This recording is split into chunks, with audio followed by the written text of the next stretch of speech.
morning students, and in this part we will discuss protozoans એટલે કે પ્રજીવ સૃષ્ટિ અથવા તો પ્રોટિસ્ટાની અંદરનો વિભાગ પ્રજીવ.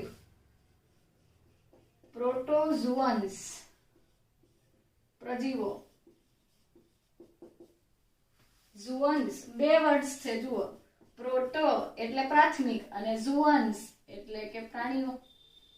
પ્રાણી જેવા મુખ્યત્વે લક્ષણો ધરાવતા સજીવો પણ પ્રાથમિક રચનાઓ છે. પ્રાણીઓની અંદર થોડું વધારે કોમ્પ્લેક્સિટી છે, વધારે આપણે એવું કહીએ કે જુદાપણું અથવા તો શું કહેવાય એને, જટિલતાનો સ્તર વધારે છે. જ્યારે આની અંદર કેવું છે, જટિલતા ઓછી છે. એક કોષીય સજીવો છે, સુકોષ કેન્દ્રીય છે. આમ છતાં પ્રોટોઝોઅન્સ જે છે પ્રાણી જેવા લક્ષણો ધરાવતા હોવાની સાથે ખૂબ જ ડાયવર્સિફિકેશન છે. They are very diverse form. Diverse એટલે ખૂબ જ વધારે પડતું જુદાપણું ધરાવે છે. કઈ બાબતમાં એની અંદર જુદાપણું છે તો એ વસ્તુ સમજીએ કે એક તો શેપ જે છે, પ્રોટોઝોઅન્સના અલગ અલગ આકાર છે.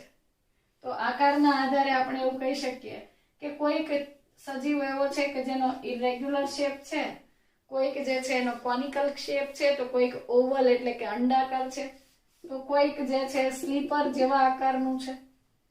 દાખલા તરીકે અમીબા જે છે એ અનિયમિત આકારનું છે, પેરામિશિયમ છે એ સ્લીપર આકારનું છે. તો અલગ અલગ આકારના સજીવો જે છે પ્રોટોઝોઅન્સમાં જોવા મળશે. Second thing, number of ન્યુક્લિયાઈ.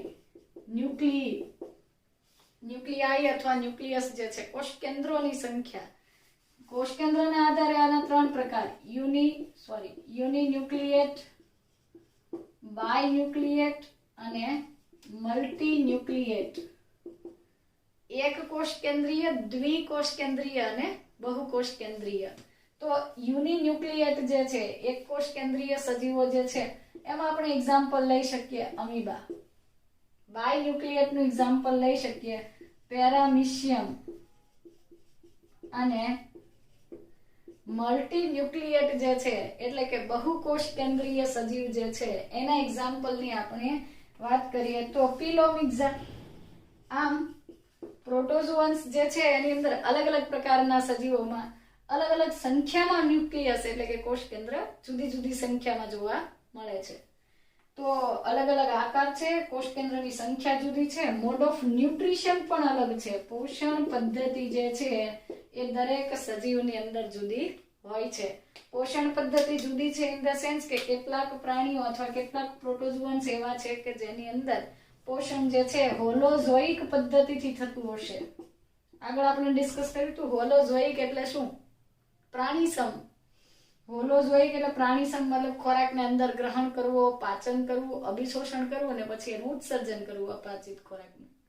એટલે કે ઇન્જેસ્ટ કરવું, ડાયજેસ્ટ કરવું, અબ્ઝોર્પ્શન ઓફ ડાયજેસ્ટેડ ફૂડ પાર્ટિકલ અને એક્સક્રીશન એટલે કે વેસ્ટ જે છે, બિનજરૂરી ઉત્સર્ગ પદાર્થો છે એનો નિકાલ કરવો. તો હોલોઝોઇક મોડ ઓફ ન્યુટ્રિશન હોય.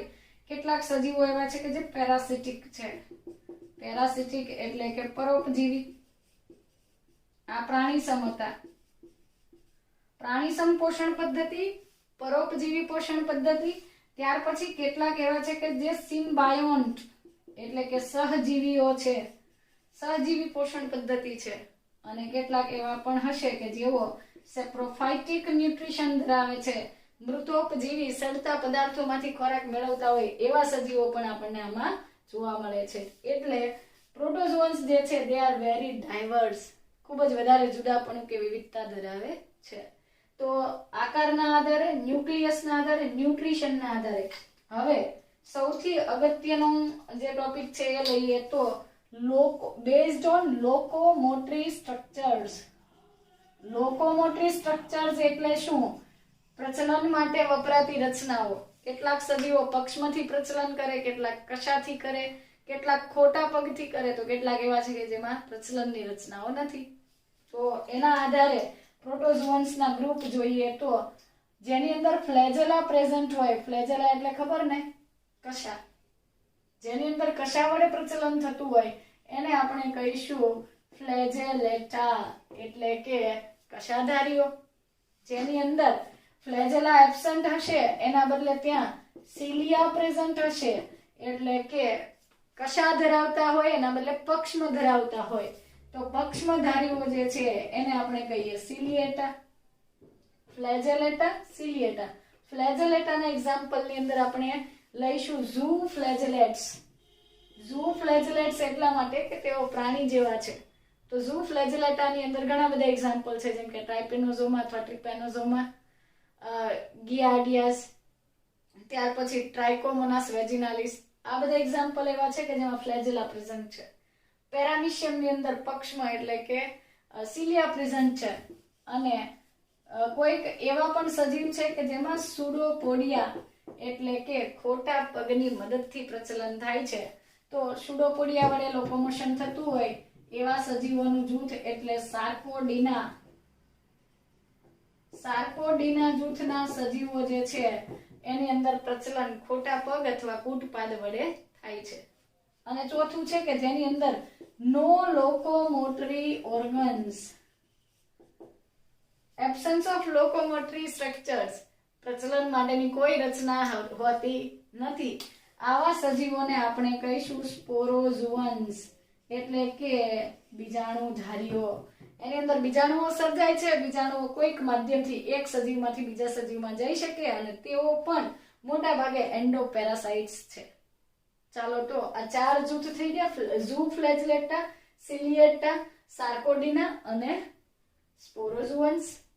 તો આ 4 જૂથના સજીવો જે છે એમાં કોષકેન્દ્રની સંખ્યા, આકાર, પોષણ પદ્ધતિ, ઇવન પ્રજનન પદ્ધતિ આ બધામાં જુદાપણું જોવા મળે છે. પણ ખાસ તો આપણે ગ્રુપ પાડ્યા છે લોકોમોટરી સ્ટ્રક્ચર્સના બેઝિસ પર. તો હવે આ 4 જૂથના સજીવો જે છે એ એમસીક્યુ લેવલ પર આપણે ડિસ્કસ કરીએ તો સૌથી ઇમ્પોર્ટન્ટ ગ્રુપ છે ઝૂ ફ્લેજેલેટા. ઝૂ ફ્લેજેલેટા એટલા માટે અગત્યનું જૂથ છે કારણ કે ઝૂ ફ્લેજેલેટા જે છે એની અંદર કશા જે છે એ જોવા મળે છે. ઝૂ ફ્લેજેલેટા અથવા તમે સિમ્પલી એને ફ્લેજેલેટા પણ કહી શકો. ઝૂ ફ્લેજેલેટા અથવા ફ્લેજેલેટા જે છે એ કશાધારીઓ છે અને કશાધારી સજીવોની અંદર પ્રેઝન્સ ઓફ વન ઓર મોર ફ્લેજેલા, પ્રચલન માટેની અંદર એક અથવા વધારે કશા જે છે એ જોવા મળે છે. તો આ કશાધારીઓની અંદર એક કશા હોય, કોઈકની અંદર 2 હોય, કોઈકની અંદર 3, 4, 5, ઇવન 4 જોડ એટલે કે 8 કશાઓ હોય એવા એક્ઝામ્પલ્સ પણ આપણે ડિસ્કસ કરીશું. So presence of flagella, mostly they are endoparasites, અંતઃપરોપજીવીઓ તરીકે વર્તે છે. અંતઃપરોપજીવીઓ મતલબ કે આ એવા સજીવો છે કે જે બીજા સજીવના શરીરની અંદર દાખલ થયા પછી તે પરોપજીવન ગાળે છે. સો એન્ડોપેરાસાઇટ્સ અથવા અંતઃપરોપજીવીઓ જે છે એનો સમાવેશ પણ ઝૂ ફ્લેજેલેટામાં કરીશું. બરાબર? ઓકે. નેક્સ્ટ એ પણ જોઈએ કે મોસ્ટલી અસેક્સ્યુઅલ મોડ ઓફ રિપ્રોડક્શન, મોટા ભાગે એટલે કે આ એવા સજીવો છે કે જેમાં અલિંગી પ્રજનન થાય અને એ પણ ખાસ કરીને લોન્જિટ્યુડિનલ બાઇનરી ફ્યુઝન. લોન્જિટ્યુડિનલ બાઇનરી ફ્યુઝન એટલે કે આયામ દ્વિભાજન, ઊભી ધરીએ થતું દ્વિભાજન જે છે એ મુખ્ય પદ્ધતિ છે પ્રજનનની. લોકોમોશન માટે એની અંદર એક અથવા વધારે ફ્લેજેલા જોવા મળે છે, એક અથવા વધારે કશા ધરાવે છે. ચાલો તો એમાંના મોટા ભાગના જે છે they are disease causing એટલે કે they are pathogenic organisms. પેથોજન્સ છે મતલબ કે રોગ સર્જે છે અને એટલે એના ઉપરના પ્રશ્ન વધારે આવશે. તો સૌથી અગત્યનું એક્ઝામ્પલ તમને આપું તો છે ટ્રિપેનોઝોમા. ટ્રિપેનોઝોમા ગેમ્બિયન્સ આનું સાયન્ટિફિક નેમ છે. ટ્રાઇપેનોઝોમા અથવા ટ્રિપેનોઝોમા આફ્રિકન સ્લીપિંગ સિકનેસ નામની એક બીમારી સર્જે છે અને આ ટ્રિપેનોઝોમા જે છે ઇટ ઇઝ યુનિફ્લેજેલેટ, ઇલોંગેટેડ બોડી છે એનું. આવું લંબાયેલું શરીર છે, એક જ કોષનું બનેલું છે, એક જ ફ્લેજેલા ધરાવે છે. આ એનો બેઝલ બોડી છે, તલસ્થ કાય, જેમાંથી કશાનો ઉદ્ભવ થાય છે. સો આ બેઝલ બોડીમાંથી નીકળતી કશા આમ વેવી હોય છે અને એના લીધે એન્ડ્યુલેટિંગ કહીશું આપણે એને. સો આ જે ફ્લેજેલમ છે એન્ડ્યુલેટિંગ મેમ્બ્રેન બનાવે છે. અન્ડ્યુલેટિંગ મેમ્બ્રેન એટલે કે આમ તરંગીત પટલ નામની રચના વડે તે કોષ સાથે જોડાય છે.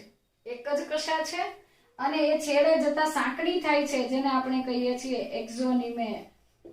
સો આ થઈ ગયું ફ્લેજેલા. આ ઉપરાંત આ ટ્રાઇપેનોઝોમા ગેમ્બિયન્સ ની અંદર વોલેટિન ગ્રેન્યુલ્સ પણ પ્રેઝન્ટ હોય છે અને એ સંગ્રહિત રચનાઓ છે, ખોરાકનો સંગ્રહ કરે છે. ફાઇન. મેઇન મુખ્ય રચના તમને યાદ કરાવું તો આ છે તેનું અન્ડ્યુલેટિંગ મેમ્બ્રેન. તરંગીત પટલ જે છે એના દ્વારા કશા જે તે શરીર અથવા તો દૈહિક કોષ સાથે એનું શરીરનો જે કોષ છે એની સાથે જોડાય છે. સો ફરીથી ટ્રાઇપેનોઝોમા ગેમ્બિયન્સ જે છે એ યુનિફ્લેજેલેટ છે એટલે કે એની અંદર એક જ કશા ધરાવે છે અને એક કશા જે છે તલસ્થ કાયમાંથી બેઝલ બોડીમાંથી ઉદ્ભવી અને આ રીતે આમ અન્ડ્યુલેટિંગ મેમ્બ્રેનના થ્રુ શરીર સાથે જોડાય છે અને પછી એક્ઝોનિમે જે છે મુક્ત થાય છે. આ ટ્રાઇપેનોઝોમા ગેમ્બિયન્સ જે છે ઇટ ઇઝ ડાયજેનેટિક પેરાસાઇટ. ડાયજેનેટિક છે મતલબ કે બે યજમાનમાં પોતાનું જીવન ચક્ર પૂર્ણ કરે છે. પેરાસિટિક છે એ વાત સાચી છે. ઇટ ઇઝ પેરાસિટિક ઓર્ગેનિઝમ, પરોપજીવી છે પણ બે યજમાન છે. જીવન ચક્ર પૂર્ણ કરવા માટે પહેલો યજમાન છે મનુષ્ય એટલે કે આપણે હ્યુમન જે છે એની અંદર એ પ્રવેશે છે અને બીજું છે આફ્રિકામાં જોવા મળતી સે ફ્લાય અથવા સે ફ્લાય. સે ફ્લાય જે છે સીસી ફ્લાય અથવા સે માખી જે છે it is a blood sucking insect.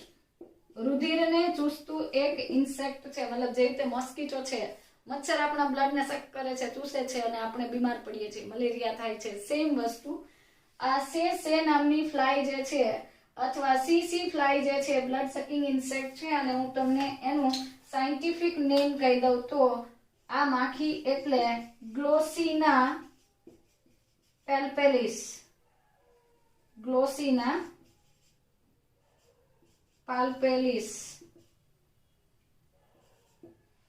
ગ્લોસિના પાલ્પેલિસ જે છે ગ્લોસિના પ્રજાતિની સીસી ફ્લાય જે છે ઇન્ડિયામાં જોવા મળતી નથી, આફ્રિકામાં જોવા મળે છે.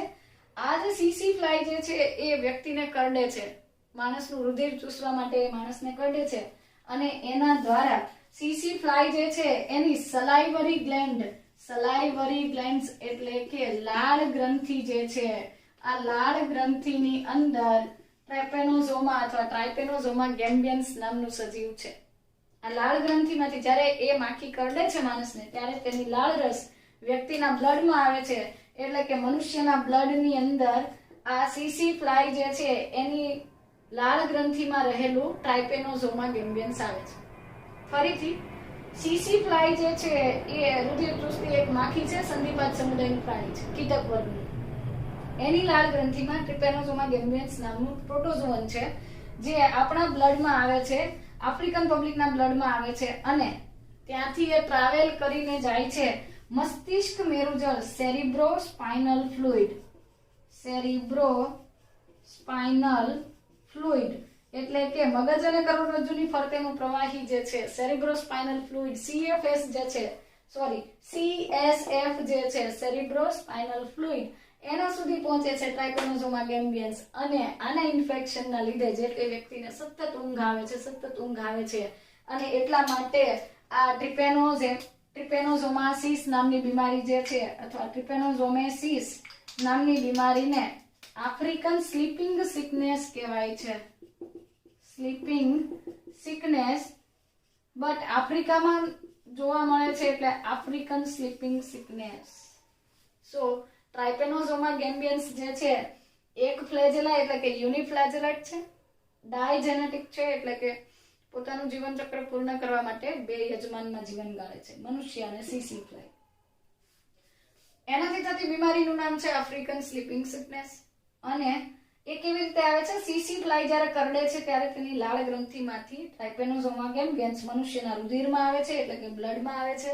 ત્યાંથી સેરિબ્રોસ્પાઇનલ ફ્લુઇડ એટલે કે મસ્તિષ્ક મેરુજળમાં જાય છે અને વ્યક્તિ જે છે ધ પર્સન સ્લીપ્સ લિથાર્જિકલી, વ્યક્તિ સતત ને સતત ઊંઘે છે અને પછી જે છે એ માનસિક અથવા તો મગજનું જે છે એ બાકીના અંગો પરનું સંતુલન ગુમાવતા છેલ્લે ઇટ લીડ્સ ટુ ડેથ, મતલબ માણસનું મૃત્યુ પ્રેરે છે. તો આ બહુ ગંભીર બીમારી છે. આફ્રિકન સ્લીપિંગ સિકનેસ માટેનું જવાબદાર સજીવ ટ્રાઇપેનોસોમા ગેમ્બિયન્સ. એક જ કશા હતી, અન્ડ્યુલેટિંગ મેમ્બ્રેન થી જોડાણી, વોલ્યુટિન ગ્રેન્યુલ હતી, એક્ઝોનિમ એટલે કશાનો સાંકડો છેડો અને બેઝલ બોડી એટલે તલસ્તકાય કે જ્યાંથી કશા ઉદ્ભવે છે. Okay, coming to the next example.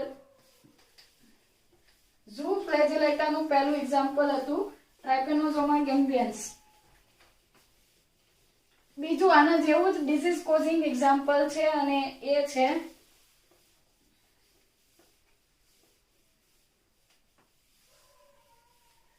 Disease causing જે ઝૂ ફ્લેજેલેટા જે છે એના ઘણા બધા એક્ઝામ્પલ પૈકીનું બીજું એક એક્ઝામ્પલ આપણે ડિસ્કસ કરીએ તો લેઝમાનિયા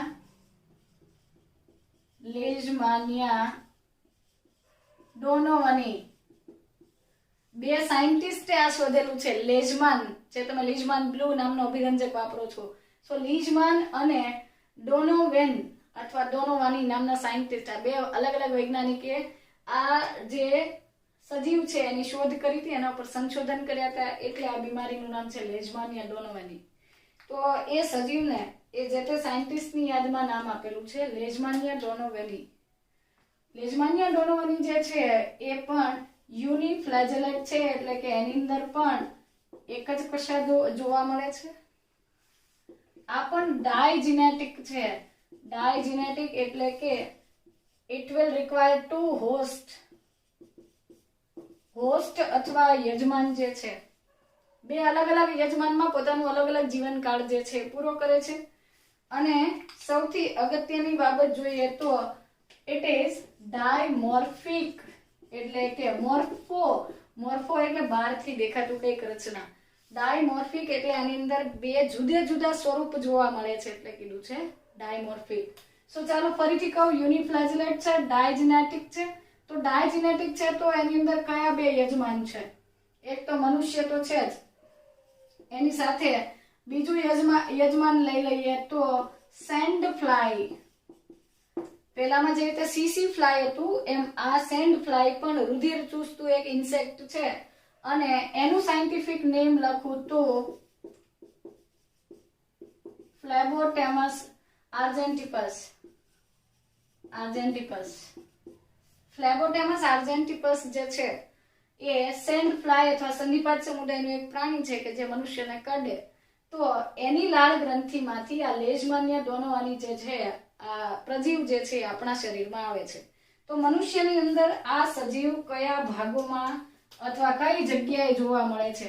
બ્લડ કેપિલરી એટલે કે રુધિર વાહિની, રુધિરનું વહન કરતી જે કેપિલરીઝ છે, રુધિર વાહિનીઓ જે છે એની અંદર. ત્યાર પછી બ્લડ કેપિલરીઝ ઉપરાંત સ્પ્લીન એટલે કે બરોળ, લીવર એટલે કે યકૃત અને બોન મેરો અસ્થિ મજ્જા. આ જે અગત્યના અંગો છે એના ઉપર એ મારો ચલાવે છે.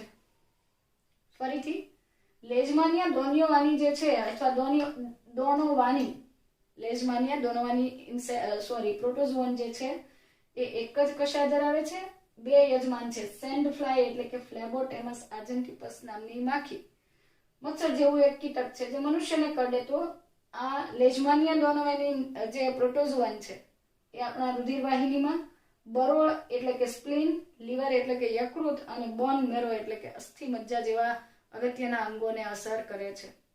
ઓકે, આનાથી આ લેઝમાનિયા જે છે એની પાછી એક અગત્યની બાબત એ પણ છે કે ઇટ ઇઝ ડાયમોર્ફિક. તો ચાલો સમજીએ કે ડાયમોર્ફિક નો મતલબ શું લઈશું. બે અલગ અલગ રચનાઓ જોવા મળે છે. જ્યારે યંગ હોય છે ત્યારે જુદું અને અડલ્ટ થાય છે ત્યારે જુદું. એ તો હોય જ છે બધાની અંદર આ ચેન્જીસ. અડલ્ટ બને ત્યારે બધા ચેન્જીસ જોવા મળે એ ડિફરન્ટ વસ્તુ, પણ બહુ વધારે ચેન્જીસ ના હોય. ડિમ્બ અવસ્થા અથવા તો જે નાનો અથવા યંગર સ્ટેજ પર લેઝમાનિયા જે છે એ આ રીતે ઓવલ શેપનું હોય છે, લાઈક સ્પિન્ડલ શેપ જેવું છેડેથી સાંકડું હોય છે અને લંબાયેલું હોય છે, અને એની અંદર ન્યુક્લિયસ તો છે, એક બેઝલ બોડી છે અને એમાંથી એક કશાય એટલે કે એક ફ્લેજેલા જે છે એ ઉદ્ભવે છે. જ્યારે અડલ્ટ જે છે, પુખ્ત સજીવ જે છે એ આવું અંડાકાર કે સ્પિન્ડલ શેપનું કે ત્રાકાકાર હોતું નથી. એના બદલે અડલ્ટ ઓર્ગેનિઝમ જે છે ઇટ વિલ બી સ્ફેરિકલ, એટલે કે પુખ્ત સજીવ ગોળ હોય છે. એની અંદર કોષ કેન્દ્ર છે, એની અંદર પણ બેઝલ બોડી છે, પણ એની અંદરથી કશા બહાર નીકળતી નથી. કશા જે છે અંદર ને અંદર જ જળવાય છે અને નાની હોય છે, બહાર કશા દેખાતી નથી. એટલા માટે આવી જે કશા છે એના માટે આપણે શબ્દ લઈશું રાઇઝોપ્લાસ્ટ. આના માટે શબ્દ છે રાઇઝોપ્લાસ્ટ. બરાબર. ફરીથી એક જ કશા ધરાવે છે અને એમાં પણ બે ટાઈપ છે. જો યંગ અથવા તો જે ડિમ્બ અવસ્થા છે ત્યારે કશા બહાર દેખાય છે, અડલ્ટ ની અંદર નથી દેખાતી, એટલે ડાયમોર્ફિક કીધું. બંનેના સ્વરૂપ જે છે જુદા છે. બહાર દેખાતી ફ્લેજેલા ને ફ્લેજેલા જ કહેવાય છે, અંદર રહેતી ફ્લેજેલાના માટે શબ્દ લીધો રાઇઝોપ્લાસ્ટ. ત્યાર પછી મનુષ્ય ઉપરાંત સેન્ડ ફ્લાય એટલે કે ફ્લેબોટેમસ આર્જેન્ટિપસ નામના સજીવમાં પણ પરોપજીવન કાઢે છે. એની લાળ ગ્રંથિમાંથી મનુષ્યની રુધિરવાહિની, બરોળ, યકૃત, અસ્થિમજ્જા વગેરે જેવા અંગોમાં આવીને કાલા અઝાર નામની બીમારી કરે છે. કાલા બજાર નહીં, કાલા અઝાર.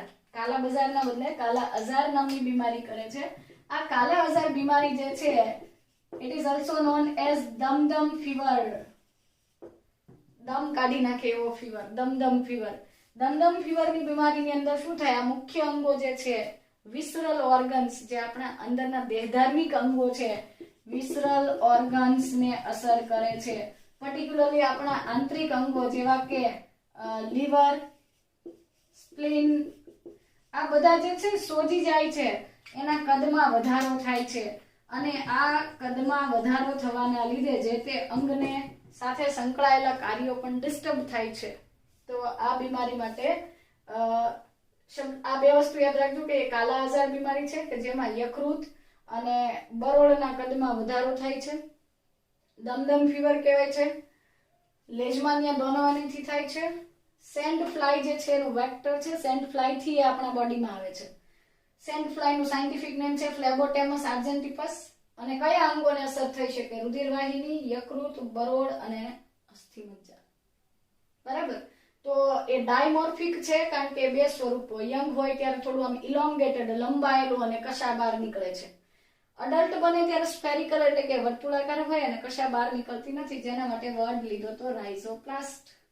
અને ખાસ તો બીમારી યાદ રાખવાની છે, દમદમ ફીવર અથવા કાલા અઝાર. રાઈટ. હવે હજુ એક ઈઝી એક્ઝામ્પલ લઈએ. 5 એક્ઝામ્પલ જોવાના છે આપણે.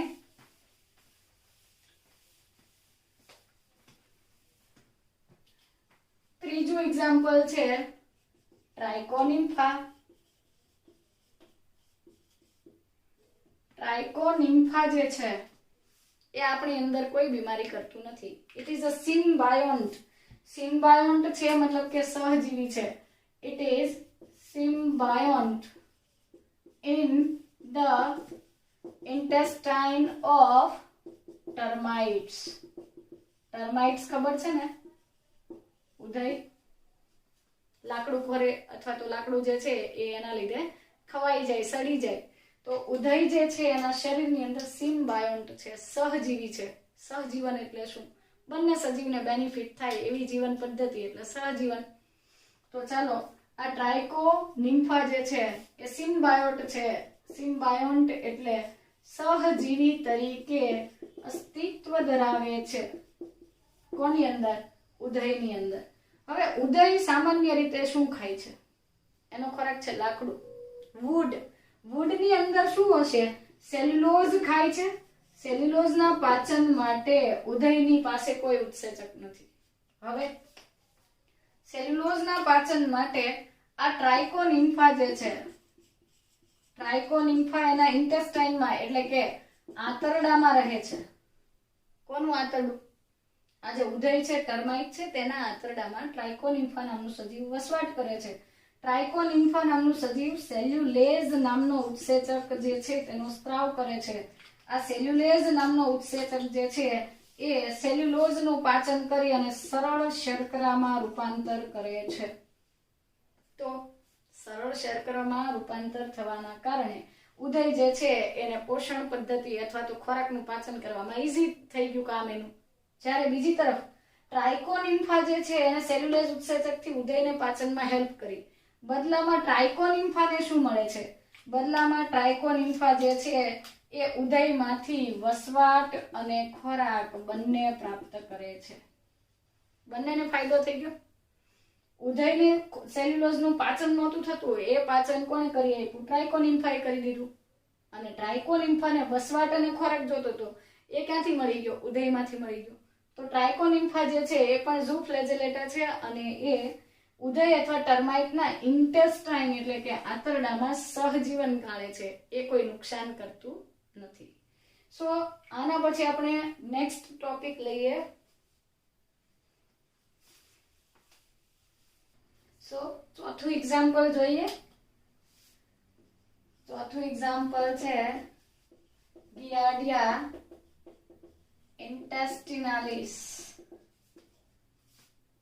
ગિયાર્ડિયા ઇન્ટેસ્ટિનાલિસ જે છે એ ઇન્ટેસ્ટાઇનમાં મનુષ્યના આંતરડાની અંદર પરોપજીવન ગાળતું સજીવ છે. ગિયાર્ડિયા ઇન્ટેસ્ટિનાલિસ જે છે it is known as the grand old man of intestine. આ બહુ ઇન્ટરેસ્ટિંગ છે. જ્યારે તમે એનું સ્ટ્રક્ચર જોશો ત્યારે સમજ પડશે કે the grand old man of intestine કેમ કીધું છે. મોસ્ટ ઇમ્પોર્ટન્ટ સીધો પ્રશ્ન પૂછાય છે કે which organism is known as grand old man of intestine. આંતરડાની અંદર જોવા મળતો વૃદ્ધ માણસ કોણ કહેવાય છે? સો ગિયાર્ડિયા ઇન્ટેસ્ટિનાલિસ. આ ઇન્ટેસ્ટાઇનની અંદર જોવા મળતું સજીવ જે છે it was first discovered by Anton van Leeuwenhoek. Anton van Leeuwenhoek જે છે, લ્યુવનહોક નામના વૈજ્ઞાનિકે એના પોતાના મળમાં એટલે કે ફિકલ મેટર જે છે, મટીરિયલ જે છે, પોતાના જ ફિસિસ જે છે, મળ જે કહેવાય, મળત્યાગ, અપાચિત ખોરાકમાંથી લ્યુવનહોક નામના જે વ્યક્તિ જે હતા, વૈજ્ઞાનિક હતા, એમણે સૌથી પહેલા ગિયાર્ડિયા ઇન્ટેસ્ટિનાલિસ નો અભ્યાસ કર્યો હતો. And it was the first discovered pathogenic protist. રોગકારક પ્રોટોઝોઅન જે છે, પ્રોટિસ્ટ પૈકીનું પ્રજીવ. રોગકારક પ્રજીવો તો ઘણા બધા આપણે ભણ્યા આગળ બી, પણ સૌથી પહેલા શોધવામાં આવેલું હતું ગિયાર્ડિયા ઇન્ટેસ્ટિનાલિસ. એન્ટન વાન લ્યુવનહોકે પોતાના જે અપાચિત ખોરાક હતો, મળત્યાગમાંથી જે નીકળતા પદાર્થો છે, એની અંદર આ ગિયાર્ડિયા ઇન્ટેસ્ટિનાલિસ જે છે એનો અભ્યાસ કર્યો હતો. સો આ ગિયાર્ડિયા જે છે એ મોનોજેનેટિક છે, મતલબ કે એની અંદર મનુષ્ય એક જ યજમાન છે અને એ સીધું ઇન્ફેક્શન થાય છે. મતલબ કે દૂષિત પાણી અને દૂષિત ખોરાક, કન્ટામિનેટેડ ફૂડ અને વોટર જે છે, કોઈક વખત ગટરનું પાણી, સીવેજનું પાણી જ્યારે આપણા પીવાના પાણી સાથે મિક્સ થઈ જાય ત્યારે એની અંદરના જે ગિયાર્ડિયા છે એ પાણીના માધ્યમથી આપણા શરીરમાં આવે છે અને આપણને ડાયરિયા અને ડિસેન્ટ્રી એટલે કે મરડો અને ઝાડા જે છે એ કરે છે. સો એ બીમારી માટે રિસ્પોન્સિબલ છે. તો મોનોજેનેટિક છે, મતલબ કે બીજું કોઈ વાહક નથી, મતલબ કોઈ સજીવ આપણને કરડી ગયું અને એના લીધે થઈ ગયું નથી. મોનોજેનેટિક એટલે કે એક સિંગલ હોસ્ટ, એક જ યજમાન જે છે એની અંદર તે જીવન ચક્ર પૂર્ણ કરે છે. બીજી વસ્તુ રચનાની દ્રષ્ટિએ જોઈએ તો it has 4 pairs of flagella.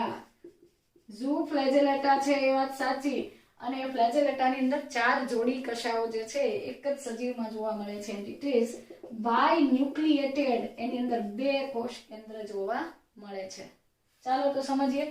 એ આવું કઈ કામ કોનિકલ શેપનું દેખાય છે અને એની અંદર 2 કોષ કેન્દ્ર છે, એટલે આ 2 કોષ કેન્દ્ર થઈ ગયા. બંને કોષ કેન્દ્ર એકબીજા સાથે થોડા અલગ કલરથી દોરીએ તો બંને કોષ કેન્દ્ર જે છે એકબીજા સાથે રાઇઝોપ્લાસ્ટથી જોડાય છે.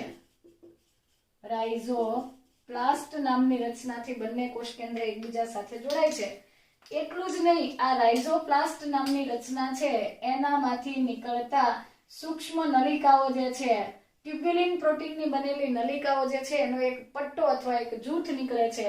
આ જૂથને આપણે કહીએ છીએ એક્ઝોસ્ટાઇલ.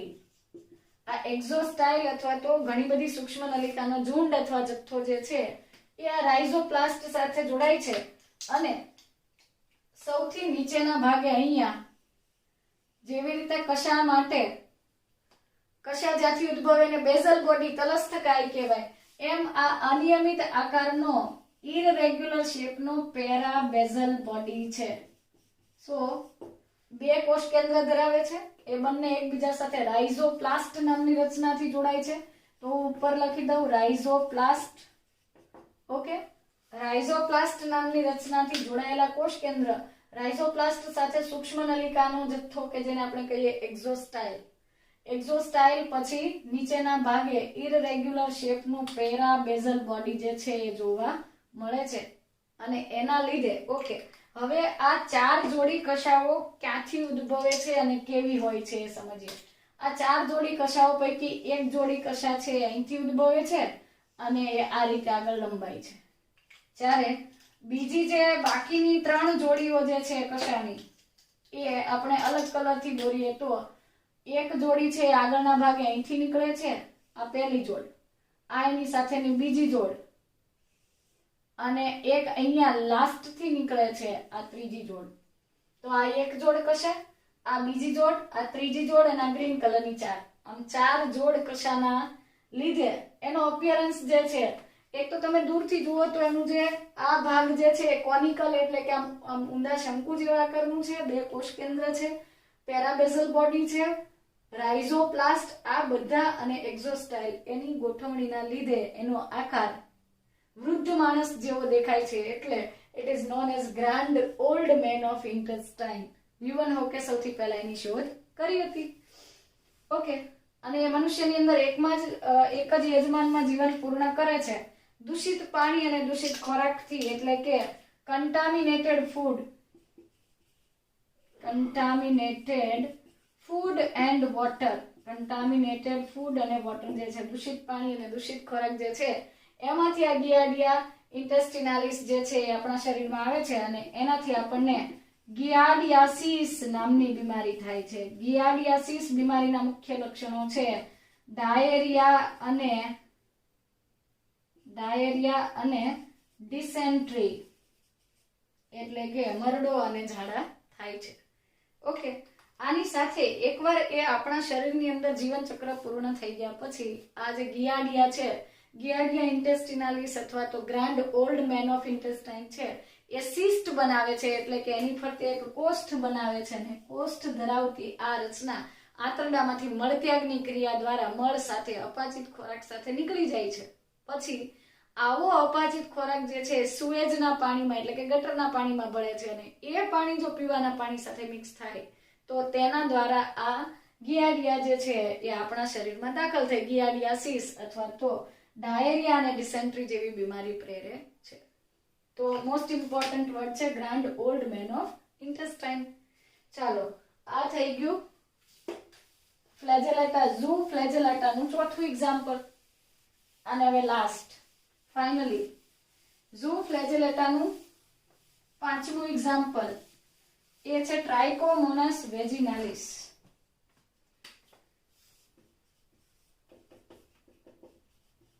ટ્રાઇકોમોનાસ વેજિનાલિસ. અને લાસ્ટ પણ નોટ લીસ્ટ, આ જે ટ્રાઇકોમોનાસ વેજિનાલિસ જે છે એ પણ એન્ડોપેરાસાઇટ છે, અંતઃપરોપજીવન ગાળતું સજીવ છે, પણ સામાન્ય રીતે તે મનુષ્યની અંદર it is present in vagina અથવા વજાઇનલ પેસેજ જે છે ઓફ હ્યુમન ફિમેલ્સ, માદાના યોનિમાર્ગમાં જોવા મળતું આ એક પ્રજીવ છે કે જે ગંભીર બીમારી સર્જે છે. And it is absent in case of man, નરમાં જોવા મળતી નથી, યોનિમાર્ગમાં છે. અને આ ટ્રાઇકોમોનાસ વેજિનાલિસ જે છે ઇટ વિલ ક્રિએટ લ્યુકોરિયા લ્યુકોરિયા નામની ગંભીર બીમારી સર્જે છે. લ્યુકોરિયા નામની ગંભીર બીમારીમાં શું થાય? વ્યક્તિ જે તે સ્ત્રી જે છે તેના યોનિમાર્ગમાંથી સફેદ અને દુર્ગંધયુક્ત પ્રવાહી જે છે, સફેદ અને દુર્ગંધયુક્ત પ્રવાહીનો સ્ત્રાવ થાય છે. તો આ ટ્રાઇકોમોનાસ વેજિનાલિસ જે છે એનું રચના અથવા એ કેવું દેખાય છે એ સમજીએ તો એ ઓલમોસ્ટ આમ લંબગોળ જેવું દેખાય છે. એની અંદર 5 કશા છે. 5 કશા અથવા 5 ફ્લેજેલા છે. એમાંથી 4 જે છે એ અગ્રભાગે આવેલી છે અને એ 5 કશાનો ઉદ્ભવ બેઝલ કોમ્પ્લેક્સ માંથી થાય છે. બેઝલ બોડી એક કશાનું નિર્માણ કરતી હોય, બે નું કરતી હોય, તો એક સાથે 4 કશા ઉદ્ભવે છે અને 4 કશા એક જ બેઝલ બોડી માંથી ઉદ્ભવી 5મી કશા પણ અહીંયાથી નીકળે છે અને it will form undulating membrane. આવું વેવી મેમ્બ્રેન જે છે આપણે જે આગળ જોયું હતું ટ્રાઇપેનોઝોમાની અંદર હતું એવું અન્ડ્યુલેટિંગ મેમ્બ્રેન જે છે આની અંદર પણ બને છે. સો અન્ડ્યુલેટિંગ મેમ્બ્રેન બનાવે છે કશા. આગળના ભાગે 4 છે ને પાછળના ભાગે આ એક જ છે અને સિંગલ પણ લાંબી છે. ઓકે, એક કોષ કેન્દ્ર જોવા મળે છે એટલે કે આ ન્યુક્લિયસ છે, કોષ કેન્દ્ર છે. ન્યુક્લિયસની સાથે આમાં પણ સૂક્ષ્મ નલિકાઓનો જે જથ્થો છે અથવા ઝુંડ છે, it will create a bunch of microtubule that is known exostyle. એક્ઝોસ્ટાઇલ તરીકે ઓળખાતો સૂક્ષ્મ નલિકાનો પટ્ટો અથવા ઝુમખું છે આમાં પણ જોવા મળે છે અને અહીંયા અનિયમિત આકારનું પેરાબેઝલ બોડી પણ છે. પેરાબેઝલ બોડી. તો આ થઈ ગયું ટ્રાઇકોમોનાસ વેજિનાલિસ જે છે એની રચના.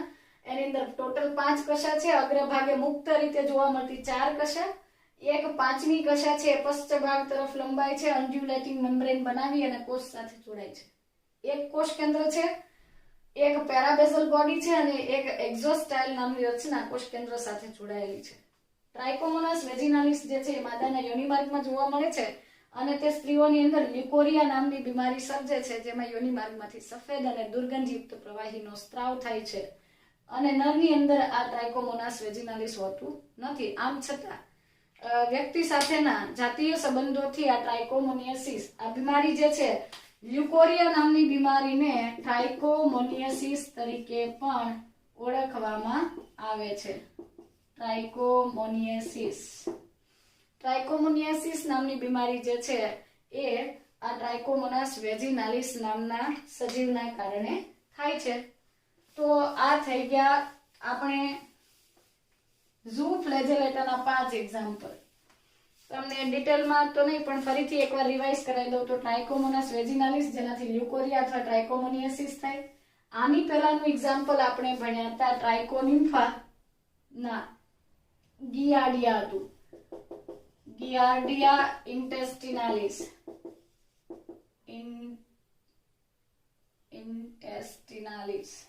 ઇન્ટેસ્ટાઇન પરથી અરે યાર ઇન્ટેસ્ટિનાલિસ બરાબર. ગિયાર્ડિયા ઇન્ટેસ્ટિનાલિસ જે વ્યક્તિની અંદર દૂષિત ખોરાક અને પાણીથી થાય છે, બીમારી કરે, ઝાડા અને મરડો થાય. લ્યુવન હોકે પોતાના જ મળ અથવા તો અપાચિત ખોરાકમાં એની શોધ કરી હતી. ત્યાર પછી હતું ટ્રાઇકોનિમ્ફા. થોડું સારું હતું. શું કરતું હતું? ઉદયની અંદર સેલ્યુલોઝના પાચનમાં મદદ કરતું હતું. સહજીવી હતું. બાકીના 3 પેથોજેનિક છે અને ઉલ્ટા ક્રમ પર જઈ રહ્યા છીએ. સેકન્ડ પોઝિશન પર આપણે જોયું હતું લેઝમાનિયા ડોનોવાની. લેઝમાનિયા ડોનોવેની. લેઝમાન અને ડોનોવેન નામના વૈજ્ઞાનિક પરથી લીધેલું અને એ કાલા અઝાર અથવા તો દમદમ ફીવર નામની બીમારી કરે જેમાં યકૃત અને બરોળ જે છે એ મુખ્ય દેહધાર્મિક અંગો ફૂલે છે, સોજી જાય છે અને આ બીમારી જે છે લેઝમાનિયાથી થાય છે. તે ડાયમોર્ફિક હતું. અડલ્ટની અંદર કશા છે રાઇઝોપ્લાસ્ટ તરીકે અંદર જ રહેતી હતી, ગોળાકાર હતું અડલ્ટ અથવા પુખ્ત સજીવ, અને યંગ જે હતું આમ લંબગોળ આકારનું હતું ને એમાં એક કશા હતી. અને બસ ફર્સ્ટ પોઝિશન પર હતું ટ્રાઇપેનોઝોમા જેના પર સૌથી વધારે પ્રશ્નો પૂછાણા છે. ટ્રાઇપેનોઝોમા ગેમ્બિયન્સ આફ્રિકન સ્લીપિંગ સિકનેસ માટે જવાબદાર છે. સો આફ્રિકન સ્લીપિંગ સિકનેસ, કાલા આઝાર અથવા દમદમ ફીવર અને ત્યાર પછી જે ઉધઈ છે એની અંદર સહજીવન છે સેલ્યુલોઝનું પાચન, ત્યાર પછી ગિયાડિયાસિસ અથવા તો મરડો અને ઝાડા કરે છે, ટ્રાઇકોમોનાસ વેજિનાલિસ થી ટ્રાઇકોમોનિયાસિસ અથવા લ્યુકોરિયા નામની બીમારી થાય છે. સો નેક્સ્ટ પોર્શન ની અંદર આપણે બાકીના જે સાર્કોડીના જૂથના સજીવો છે એના પર ડિસ્કશન કરીશું.